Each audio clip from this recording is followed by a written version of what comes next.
Outra vez, bom dia para vocês, pessoal. Dr. Heleno Lopes sou eu, estou aqui na casa do Jairo, na Avenida da Saudade do Passaré, Fortaleza, Ceará, Brasil. Hoje é domingo, dia 27 de agosto de 2023. O senhor se lembra da crestomatia? Você aí, Marcos Almeida, você aí, J. Evangelista, doutora Tânia Coutinho, doutora Maria Neida Lima, o pessoal todo, né, que me assiste, muita gente, né? Você aí, com o meu nome o Rogério de Oliveira, salvo engano, não me lembro mais não, é de fora do Brasil. Basta uma pessoa me assistir que eu fico satisfeito. Roberto Gomes, bom dia para você. Você que manda esse vídeo meu todos os domingos para muita gente. Roberto Gomes, da RadioDVC.com. Quero convidar vocês para ouvir o programa Morrendo de Saudade, produção e apresentação minha. São 3 emissoras de web que estão em cadeia. Elas transmitem o programa. Hoje, às 10 horas da manhã, o meu programa Morrendo de Saudade vai pela Web Rádio Pajeú. Às 2 da tarde, pela Estilo Web Rádio, do meu amigo Joaquim Bezerra. E às 9 horas da noite, Repeteco, pela Web Rádio Pajeú, FM 97,1 de Calcaia e muitas outras emissoras, porque são muitas. Você vai ouvir músicas dos anos dourados, entendeu? Então você pode pedir sua música para mim. Passa uma mensagem de voz ou de texto para o meu zap, 85 é o DDD, 999-453883. Antes de eu entrar na crestomatia, eu quero dizer dos 2 fatos históricos da semana.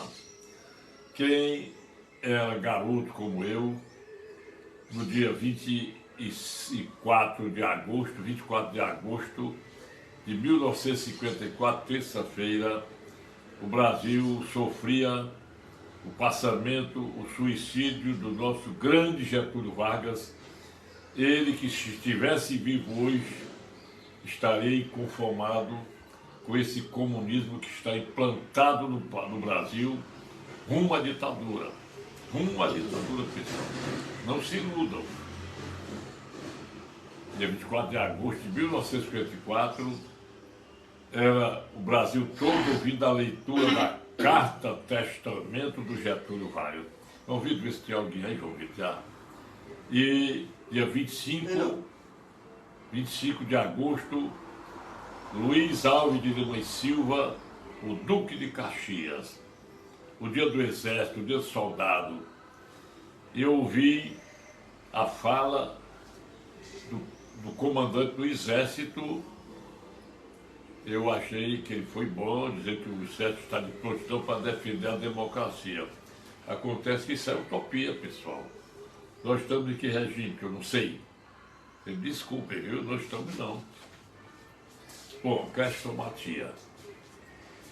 A crestomatia era um livro que a gente tinha que estudar nele para fazer o curso de admissão do liceu. E nessa crestomatia tinham 2 coisas que me ficaram na memória. Tinha 2 coisas. Primeira, uma parábola em prosa denominada Herói Obscuro. Aquela que o cão, o dono do cachorro, o cachorro rabugento, acabado, foi levar o cão lá para a risca do mar para ele morrer. E quando ele chegou de volta na beira-mar, sentiu a falta da medalha que ele levava no pescoço. Ele, aflito, começou a olhar, lá veio o cão de volta. O cão depositou a medalha nos pés dele e morreu naquela hora.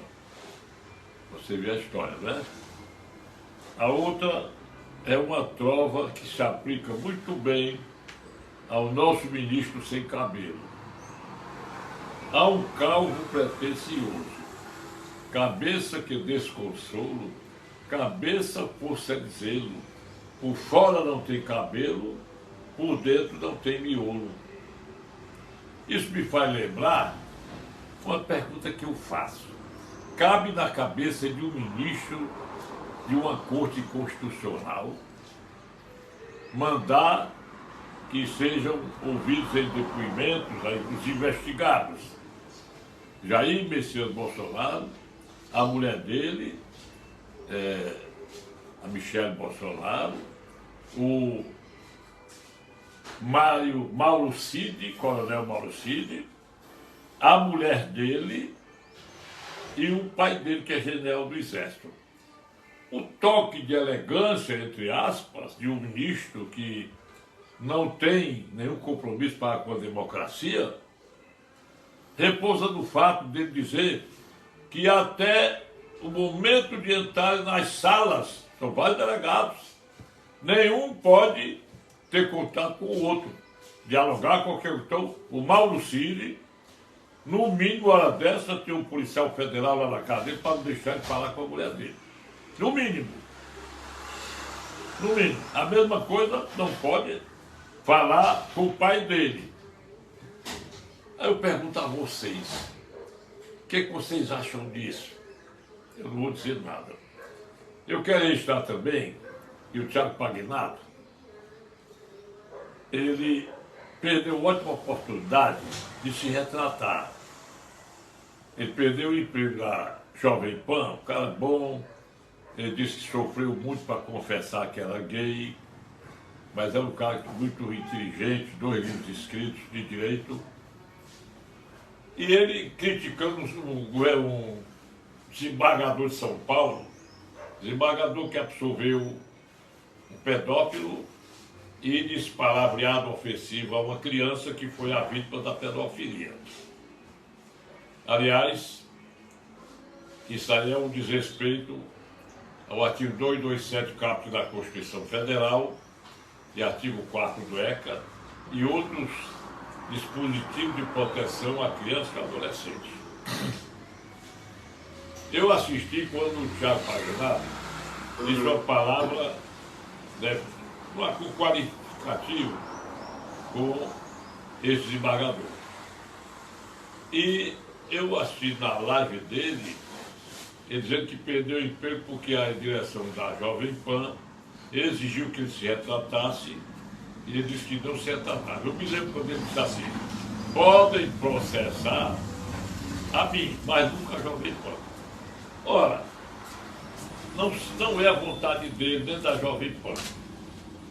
Quem lê o artigo 37, parágrafo 6º da Constituição Federal, sendo a Jovem Pan uma concessionária de serviço público, ela responde pelos atos de seus empregados, responde objetivamente. Artigo 927 do Código Civil.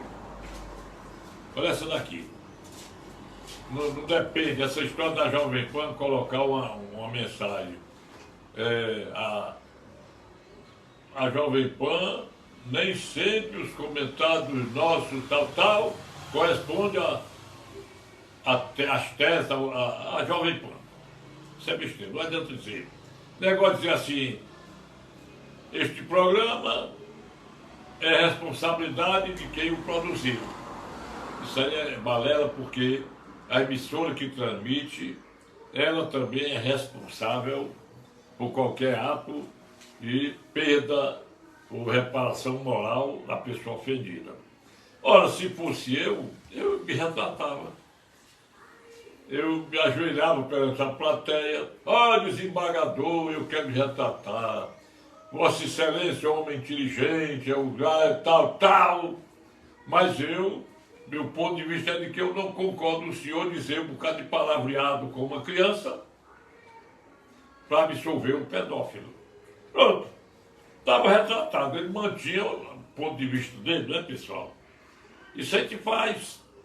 Olha, uma vez, um advogado muito famoso, eu era tido como bandido da advocacia, como vagabundo da advocacia, discriminado, pobre na forma da lei, pobre mesmo, porque eu tenho cegueira bilateral. Antes de me formar, enfrentei a advocacia, enxergando com os olhos dos outros. Eu nunca mais li nada, nunca.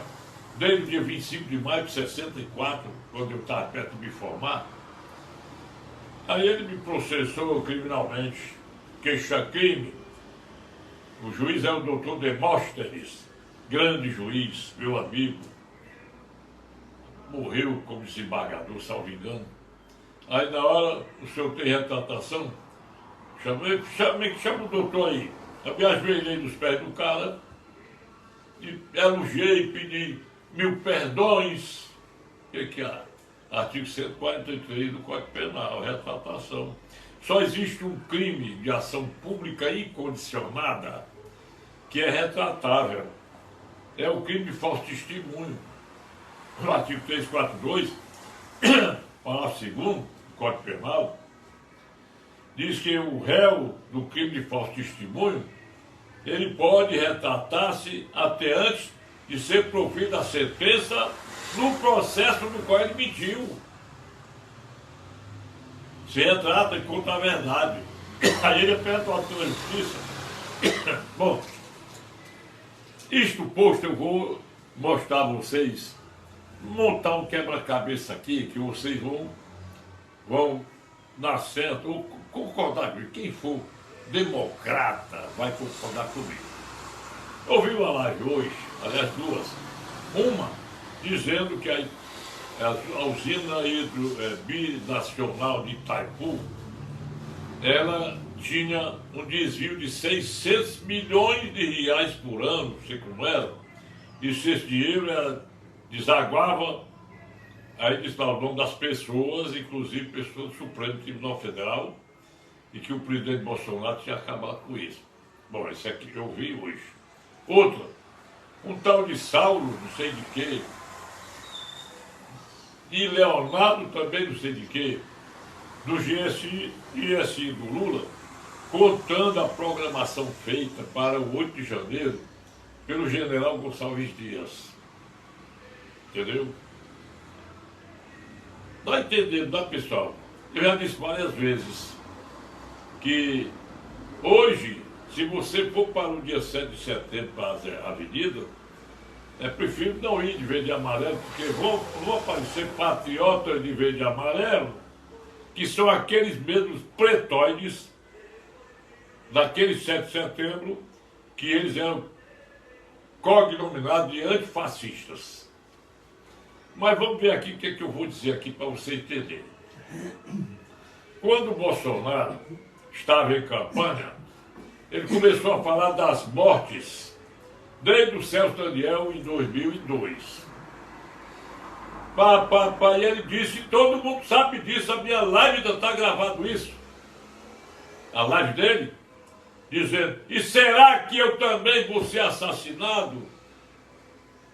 Não custou muito, naquele dia 7 de setembro, 6 de setembro de 2018, lá em Juiz de Fora, ele levou aquela profunda facada do Adélio Bispo de Oliveira e se recuperou, graças a Deus. Isso vem à tona para você saber de uma coisa. Primeiro, o Adélio Bispo teve uma entrada na Câmara Federal forjada na hora do crime, como se fosse um álibi. Para quem não sabe o que é álibi, é quando você prova que não estava na cena do crime. Documento. E esse álibi mexeu com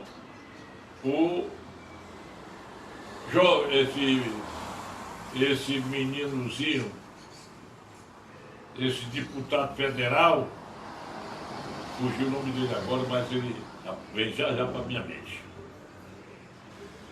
Esse rapaz, ele fugiu para o estrangeiro, dizendo que está sendo ameaçado de morte. Ele era casado com o Batista Miranda, que era suplente dele.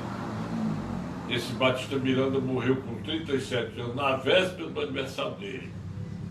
O João Willis, né? o exame do Estado Federal, que voltou agora, passou mais ou menos uma semana no governo do Lula e saiu porque andou dizendo um bocado de heresias. Aí, de repente, no dia do crime do Bolsonaro, 4 advogados em avião particular chegaram na polícia antes do próprio réu preso em flagrante. E um deles disse: não se incomode com honorários, porque a sua mãe vai pagar. Aí ele riu e disse: mamãe morreu há 10 anos. Bom, o delegado da época, não sei se estava manipulado, tudo leva a crer, é lobo solitário, quer dizer que o Adélio estava sozinho. Mas as imagens mostram ainda que ele estava no meio de vários comparsas e um gritava: Adélio, agora não, todo mundo assistiu isso. Enquanto isso, se lutava para descobrir quem foi o mandante, ninguém conseguia nada. Só agora é que descobriram das mensagens e o celular dos advogados sobre fatos horripilantes.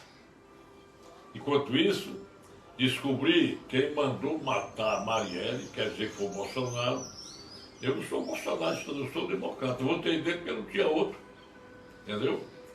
Aí, estou aí, querem incriminar. Também, de repente, o Adélio foi considerado incapaz, inimputável. Artigo 26, caput do Código Penal. Doente mental. Também agora acabaram com os manicômios judiciários e falam até que o Adélio deve ser solto, ninguém sabe ainda. É só o resumo que eu estou fazendo. Bom, vamos ao que interessa. Eu ontem comecei a examinar minhas lives, quando eu comecei a fazer no Facebook, e tinha lá eu falando sobre uma live do ministro Gilmar Mendes.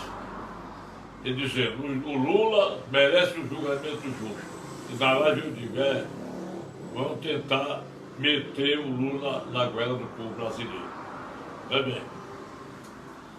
A delação premiada veio, a lei de 13.850 de 2013, levou a tanta descoberta. Mas vamos fazer uns parênteses para mostrar uma coisa aqui interessante. Corria o tempo, Lula preso, de repente, o ministro Edson Fachin deu uma canetada declarando que a Vale de Curitiba era um foro incompetente, anulando tudo.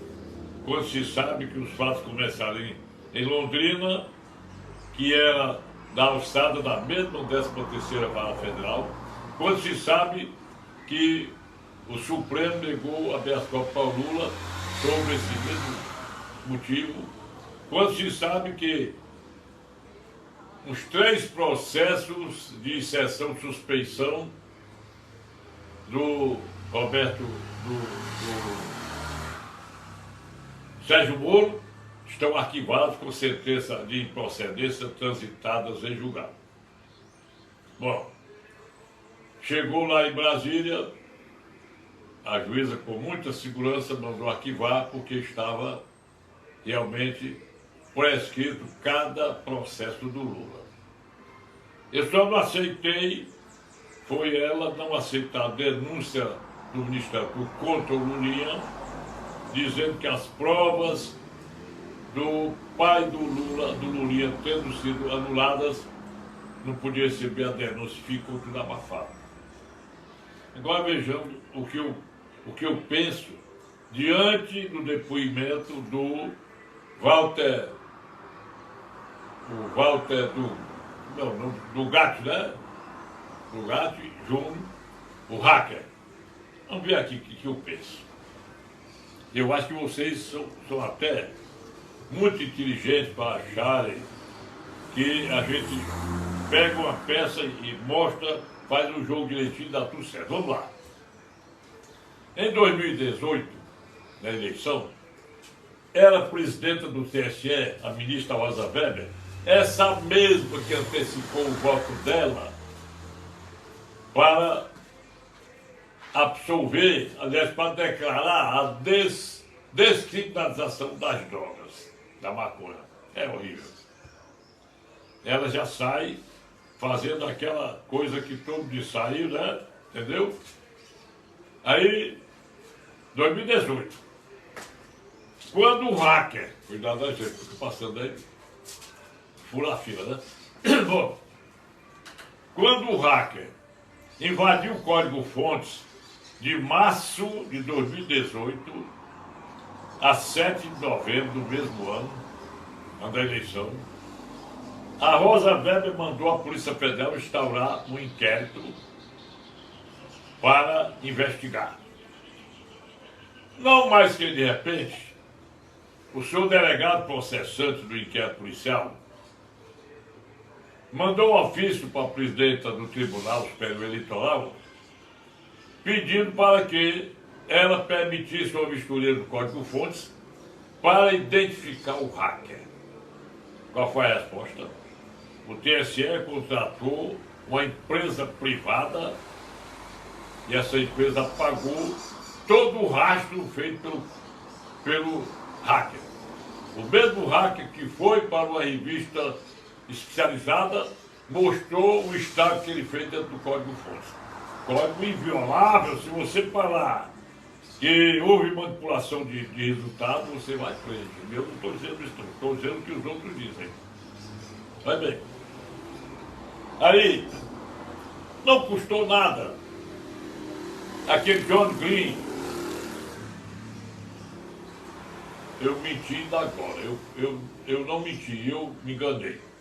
O João Williams não era casado com o Baixo Miranda. Do John Green, do site Intercept Jornalista, famoso americano, é que era casado com, ele é viúvo hoje do Baixo Miranda. Que o Baixo Miranda era suplente do João Williams e assumiu, o João Williams, no que dizem por aí, ganhou 750 mil reais e foi morar no estrangeiro.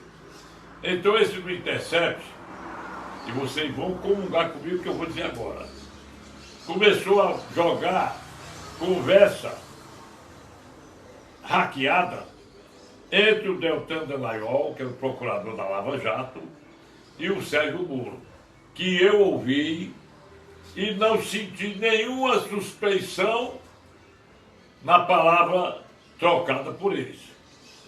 Porque não existe proibição de eu ser advogado e extra autos, eu falar com o juiz, beber cachaça com o juiz, não tem nada de perigo de juiz.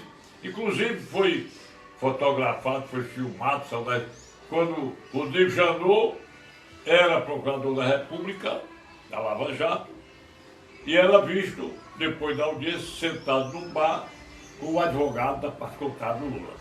Bom, aí surgiu esse Intercept. Quando essa gravação foi parar no Supremo Tribunal Federal, já no processo de suspeição do Sérgio Moro, aí eu disse, rapaz, o artigo 5º, inciso 56 da Constituição Federal, proíbe usar prova obtida por meio ilícito em qualquer processo. Aí andaram justificando, não, que essa prova está nos autos, não pode estar nos autos, não pode, é proibido, é duro. Aí disseram, não, o jornalista tem o direito de sigilo da fonte. Está certo, o artigo 5º, inciso 14 da Constituição, diz que pode ser preservado o sigilo da fonte quando, em razão da profissão. Lógico. Aí eu pergunto, essa pergunta que te dirigi, essa que está dentro de mim, por que a ministra Rosa Weber mandou apagar o rastro do hacker para não ser identificado? Porque o senhor ministro, presidente do TSE, não determinou, do Supremo, não determinou a quebra do sigilo da fonte. Agora essa aí que é boa, né? A quebra do sigilo da fonte. Por que a quebra do sigilo da fonte? Vou já dizer por quê. O artigo 5º, inciso 12 da Constituição Federal, trata do sigilo de dados. E o 5º, 4º, inciso 4º, trata do direito de livre manifestação. O 220 parágrafo da Constituição Federal atribui liberdade absoluta de imprensa. E o 5º, 14, em Romanos, na mesma carta política, ele diz que quem exerce uma atividade profissional tem o direito de guardar sigilo da fonte. Mas quem quebra o sigilo da fonte é o juiz. Seria, no caso, o Supremo Tribunal Federal. Supremo Tribunal Federal, porque o artigo 5º abra a sua Constituição e confira. Inciso 35, XXXB, diz o quê? Nenhum ato poderá fugir à apreciação do Poder Judiciário. O que é que eu posso deduzir? Eu acho que vocês vão deduzir comigo. Vou já dizer por quê. O que é que veio depois? De repente estourou um hacker, o Walter Delgatti, invadiu o CNJ, o Supremo, invadiu ministros, os sites de ministros particulares, tudo direitinho, e foi, inclusive, houve uma conversa dele divulgada, todas as redes sociais divulgadas, as estações de rádio e televisão, ele falando com a Manuela Dávila, do PCdoB, que foi candidata a vice-presidenta da chapa do Fernando Haddad, em 2018, e ela diz lá, não, dê essas coisas para o Intercept. Quando ele descobriu um bocado de coisa e tal, foi processado criminalmente. Bom, quando agora, nesses atos de 8 de janeiro, que indevidamente querem fugir da regra do artigo 58 da Constituição, porque nós temos no artigo 58 as comissões permanentes das casas legislativas e temos as comissões provisórias do CPMI, CPI e tal. Ele foi depor, aí vem outra excrescência jurídica, outra. Você é testemunha, mas vai ter o direito de ficar calado naquelas perguntas que você entender que sejam, vão de encontro, vão com autoconfissão de crime. Resultado, eu assisti o Walter Delgatti descaradamente, criminosamente, respondia a todas as perguntas sob bastante elogio do pessoal governista. Tudo incriminando o Bolsonaro, que a Carla Zambelli, deputada federal, contratou para fazer isso, levou ele para negociar com o Bolsonaro no Palácio da Alvorada. Olha, meu amigo, qual é a proibição que tem de um cidadão conversar com o bicho lá, como é o nome dele? Fernando de Beiramar? Nenhuma. Eu posso trazer qualquer pessoa, às vezes eu atendo uma pessoa, não sei se é ladrão, se é vagabundo. Mesmo que eu saiba, não tem proibido, não tem problema nenhum.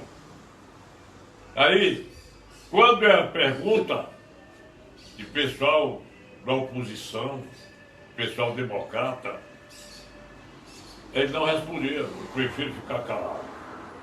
Não pode, doutor, primeiro, para mim, o maior desrespeito à lei. Aliás, você dizer que os ministros estão desrespeitando a Constituição Federal, porque até um pleonasmo, sei lá, entendeu? Porque quando o sujeito vai prestar depoimento no inquérito como testemunha, ou perante o juiz, compete à autoridade que preside o ato saber se a pergunta é impertinente e a testemunha não deve responder. Muitas vezes aconteceu comigo. Doutor juiz, essa pergunta ela é impertinente. Juiz, não, eu acho que é pertinente. Então eu quero pedir a vocês para transcrever a pergunta que eu fiz e você se deferir o direito de impertinência.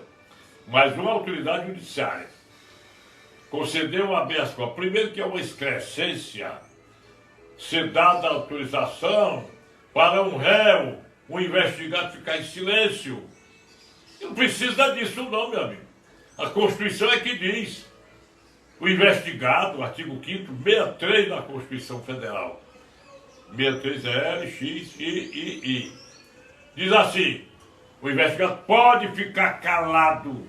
Tanto isso é verdade, que o artigo 186 do Código de Processo Penal dizia assim, o juiz advertirá o réu de que poderá ficar em silêncio, mas o seu silêncio será prejudicial à sua defesa.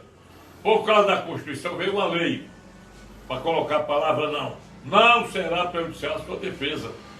Bom, aí esse Walter Delgatti foi exaltado pela Gleice Hockmann, pela aquela menina, como é o nome? É Ligiane Gama, né? Que é a relatora da CPMI. Todo mundo exaltando a grandeza dele. Bom, o que eu posso imaginar? Eu posso imaginar que esse Walter Delgatti foi o mesmo hacker que não foi permitido ser identificado naquela vez que a ministra Rosa Weber mandou investigar. Vocês concordam comigo? Se concordar, manda uma mensagem para mim de texto de voz. Meu zap é esse aqui, ó, 85 é o DDD, 999453883. Bom, mas eu vou dizer mais uma coisa. Mais umas coisinhas aqui. Será que é possível a gente acreditar? Porque o Lula, o que ele disse? Ele disse que ia botar as Forças Armadas cada um no seu lugar. Quando aquela gente estava fazendo manifestações e orando, rezando Pai Nosso, até cozinhando, lá no quartel do comando do Exército, recebia todo apoio das Forças Armadas. O Exército, não, ninguém mexe. Polícia Federal estava lá. Assim que o Lula tirou o comandante, até sob a grita da população, e botou outro, de repente, esse pessoal passou a ser enxotado. Aí, aparece na CPMI o fotógrafo, aí é o fotógrafo, né? Mas ele foi até bonzinho, viu, pessoal? Porque como é que ele foi o único fotógrafo que apareceu lá? Mas eu moro a 15 minutos de Brasília, me informaram, e eu vim. Aí ele, na realidade, esse bocado de coisa ali. As portas estavam todas abertas. Passei, vi a Força Nacional ali, ninguém mexeu. Vi, fotografei, o cara pediu para bater minha fotografia quando ele estava danificando o Supremo Tribunal Federal. Rapaz, é ganhado, né? Aí, bom, aí, tudo em paz, tudo legal. De repente, o hacker vai mexer lá, aí vamos botar as joias o relógio que o Bolsonaro recebeu, Mauro Cid vendeu nos Estados Unidos, onde é que ele botou o dinheiro. Vamos investigar os 17 milhões de Pix na conta do Bolsonaro, que ele recebeu da população para pagar as multas e não pagou. Pensa aí, pessoal. Aí, não tem nada a ver. O Lula está agora exibindo publicamente. Este relógio custa R$80 mil. Eu recebi de presente do Chirac, presidente da França, em 2005. Talvez alguém tenha dito, você pode falar que está prescrito. Só que o crime de apropriação indébita, para o caso dele, ou o crime de receptação, é crime permanente. Enquanto o receptador ou a pessoa que possui a coisa não se desfizer dela, não começa a correr a pressão. Está lá no artigo 111, inciso 3º do Código Penal. Bom, vamos adiante aqui. Então, a súmula 394, que é o que eles estão querendo se amparar, o Supremo dizia assim: quando o presidente deixa a presidência, continua com as mesmas prerrogativas de foro privilegiado, foro do Supremo. Aí mentira, porque essa súmula foi anulada, desfeita, e o presidente saiu da presidência, o foro dele não é mais privilegiado. Vamos mais adiante. Que coisa boa, né? Vão investigar negócio. Tem uma regra do TCU dizendo que os presentes doados ao presidente devem ser incorporados ao patrimônio da União. É, né? Quando foi que se ouviu falar que o TCU elabora lei? Aí nós vemos o Thiago Pagnato e o Capês, os juristas da Jovem Pan, que são bons, mas são omissos algumas vezes. O artigo 5º, inciso 39 da Constituição Federal diz o seguinte: não há crime sem lei anterior que o defina. Não há pena sem prévia combinação legal. Esquece de dizer que esse escrito, com todas as letras, vírgulas e pontos, está lá no artigo 1º do Código Penal do saudoso Getúlio Vargas. Não há crime sem lei anterior que o defina, não há pena sem prévia combinação legal. Bom, houve delação premiada. Depois, o Supremo achou que a delação só vai se tiver algum documento, alguma prova diferente. Anular as delações todas. Talvez até pondo em perigo o Brasil de ter que devolver os 15 bilhões devolvidos à Petrobras. Tem também que ir lá para os Estados Unidos, onde a Petrobras fez acordo, porque lá também ela foi abalada. E como é que fica tudo isso? O pior é que todo mundo se lembra. O Supremo decidiu que o crime de corrupção, acoplado ao crime eleitoral, tem que ser de competência do TSE. E até hoje ninguém ouviu falar disso. Aí começaram os pessoal da delação. Como é que fica a cara do Antônio Palocci, que disse que 300 milhões na conta do Lula, 300 milhões na conta da Dilma. E como é que fica o Joelho Batista e o irmão dele da JBIF? Como é que fica o Emílio Odebrecht e o Marcelo Odebrecht? Eles mentiram. Inclusive, a famosa escrita lá na relação da propina, está lá, o amigo do meu pai.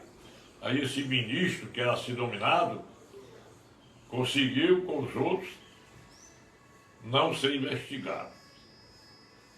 Até hoje também, o excelso ministro Gilmar Mendes não fez qualquer referência àquela live do senador Jorge Cajuru, que aquilo ali, meu amigo, é lascado.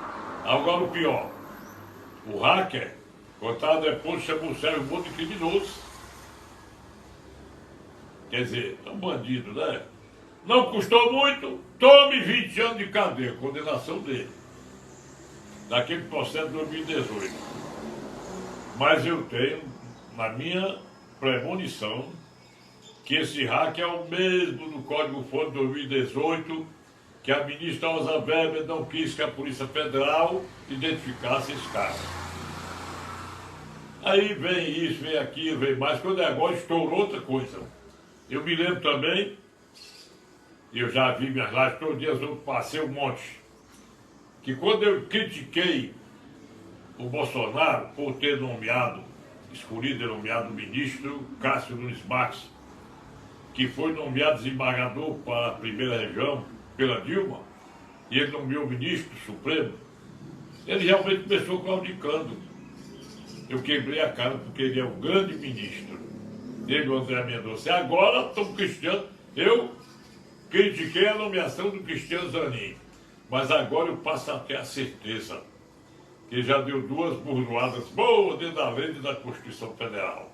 Só essa agora que ele disse que não pode decidir sobre droga. Descriminalizar a maconha é dar mais motivo ao bandido que vende maconha, ao traficante, ao prejuízo à saúde pública. O artigo 196 da Constituição Federal até o 198 são contundentes na defesa do cidadão, embora seja utopia, relativamente à saúde pública. E há uma crítica. Aí, deputado do PT, o deputado do PSOL, dizendo: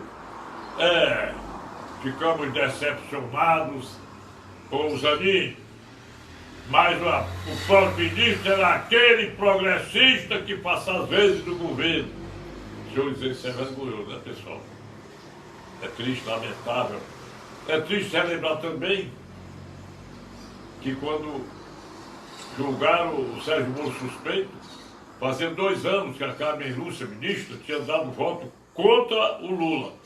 Na hora da votação, ela mudou para favorecer e o voto dela foi fundamental. Foi fechadinho. 3-2. Exceção, suspeição em banco de declaração, que é a coisa mais absurda que existe no mundo. Aí o Sérgio Moro suspeito. Aí você vê o Lula só esculambando todo mundo, esculambando o Brasil e sendo aplaudido. Agora mesmo o Arthur Lira resolveu dizer que tem que respeitar o Congresso Nacional, porque esse negócio de o Supremo já fez uma emenda à Constituição Federal ao artigo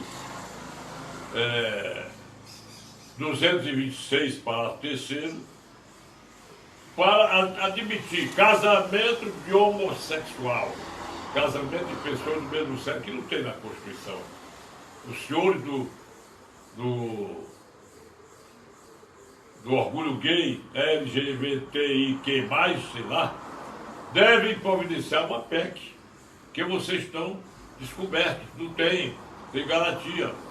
Vocês podem casar e tudo, mas algum dia aparecer outra Assembleia Nacional Constituinte e não reconhecer o direito de vocês estão fritos.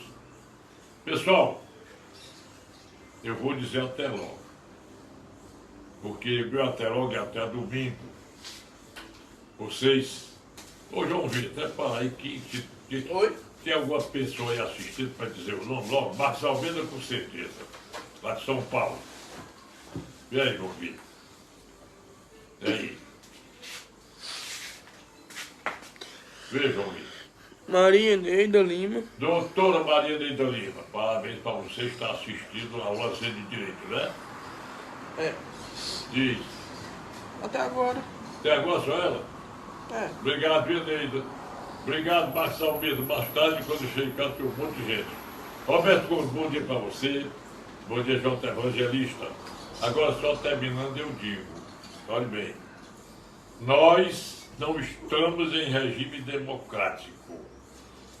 Nós estamos sendo destruídos por decisões inconstitucionais que retiram do brasileiro o direito de livre manifestação, de expressão, pensamento, conforme mandam os incisos 4º, 9º da Constituição Federal, do artigo 5º, artigo 220, e as normas do Código Penal, Código de Processo Penal, Código Civil, está tudo bagunçado.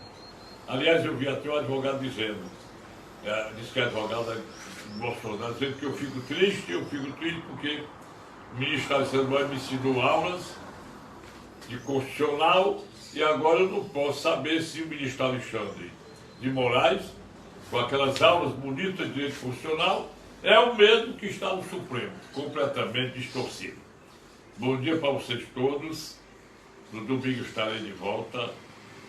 Eu espero que o Congresso Nacional chame para si a responsabilidade de legislar a respeito do artigo 28 da Lei de entorpecentes, Lei 11.343/2006, e não deixe o Supremo decidir matéria legislativa. Do mesmo modo, não deixe o Supremo decidir sobre o aborto, porque isso é uma matéria de direito penal muito profunda, artigo 2, aliás, artigo 124 a 127 do Código Penal, com as únicas exceções do artigo 128. Bom dia, boa tarde, boa noite para vocês, obrigado. Curtam, compartilhem.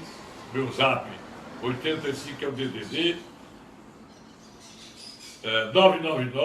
999-453883.